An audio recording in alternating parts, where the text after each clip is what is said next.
এই দেশে কি করেছে আওয়ামী লীগ? আওয়ামী লীগ বলে উন্নয়ন করছে, উন্নয়ন করছে, অনেক মেগা উন্নয়ন। মেগা উন্নয়নের মধ্যে কি হচ্ছে? মেগা দুর্নীতি। 10,000 কোটি টাকার পদ্মা সেতু এরা 30,000 কোটি টাকা নিয়ে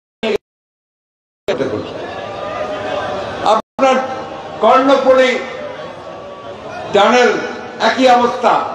প্রত্যেকটি ক্ষেত্রে যতগুলো জায়গায় তারা শুধু উড়াল সেতু সেতু আর বড় বড় বিল্ডিং বানাচ্ছে আর বলছে মেগা উন্নয়ন। আসল কাজটা হচ্ছে মাথায় হেজাব পরে হাতে তসবিহ নিয়ে বলেছিল 10 টাকা কেজি চাল খাবো, বলেছিল না? 10 টাকা কেজি চাল খাইয়েছে, এখন 60 টাকা 70 টাকা চাল, তাই না? কৃষক বাজারকে বলেছিল বিনা পয়সায় সার দেবে, ইউরিয়া সারের দাম 1200 টাকা। কোন সবজির দাম কমেনি, বরঞ্চ বেড়েছে বাজারে, কিন্তু আমার কৃষক ভাই সবজির দাম পায় না। শ্রমিকদের আজকে দ্রব্যমূল্য এমন জায়গায় চলে গেছে যে মানুষ এখন হিমশিম খাচ্ছে, কিছুতেই সে তার সংসার চালাতে পারছে না। আপনি সয়াবিন তেলের দাম থেকে শুরু করে লবণ, তেল, সবকিছুর দাম বেড়ে গেছে। এবং আজকে দেখেন সব মানুষ চিৎকার করছে যে জিনিসের দাম কমাও। তাই নয়, আপনারা দেখেছেন কিভাবে হত্যা, ধর্ষণ কিভাবে বেড়েছে। প্রতিদিন খবরের কাগজ খুলবেন আর দেখবেন হত্যা আর ধর্ষণের খবর।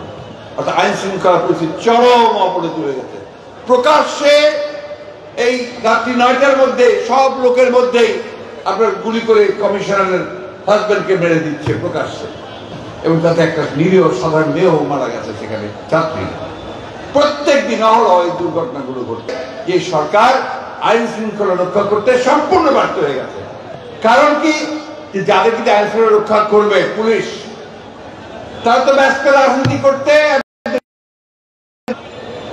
আপনারা দেখলাম যে পুলিশের আইজি সাহেব ট্রেনের কাছে সিলেটে আসছেন, তিনি রাজনৈতিক নেতার মতো কথা বলছেন।